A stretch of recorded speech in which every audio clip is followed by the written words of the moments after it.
municipal qui a été voté. C'était vraiment de s'appuyer sur l'expertise d'usage des citoyens et pas penser qu'il y a des questions qu'on ne va pas forcément la peine. Tout le temps, ça. Et puis voilà. On se rend compte que là, la décision, elle est rapide, en tout cas, elle fonctionne, il y a une mécanique qui se met en place. Alors, il faut quand même dire une chose, c'est que c'était une des directions de la mandature dont vous êtes parti, la municipalité où vous étiez, et en 2014, vous avez perdu les élections. Est-ce que vous êtes, sachant qu'en face, la liste qui a remporté les élections faisait une campagne plutôt sur la question de la sécurité, c'est quoi? Ces deux écoles, c'est ça, aujourd'hui, les deux écoles, la politique locale, c'est réussir à intégrer d'un côté, tenter d'intégrer les électeurs dans le choix, et de l'autre côté, quelque chose de plus sécuritaire, c'est ça? Oui, je crois qu'on est dans beaucoup de villes, un peu de conception effectivement de l'action publique et de la parole des habitants.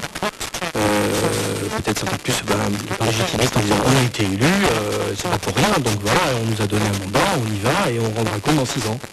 Bon, voilà, c'est ce que les besoins ont choisi, je respecte totalement.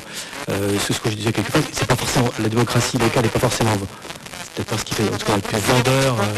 Mais après c'est une conviction et puis voilà, on y croit. Autre exemple, Didier Boulet, vous parliez, on en a un peu discuté avant l'émission, d'une ville dans l'Orléans qui a décidé, c'est parti du terrain, ça a pris plusieurs années, mais elle a décidé de s'équiper d'éoliennes. Ça c'est un projet qui part du terrain. Ouais, on parlait effectivement de la petite ville de Bégagne, une petite ville du Morbihan qui montre qu'en matière de démocratie participative, on fait très très audacieux, puisque c'est l'exemple de quelques petits problèmes qui, quelques années, Okay, this morning. rapidement, ça devient aussi les intéresser d'élargir les bases.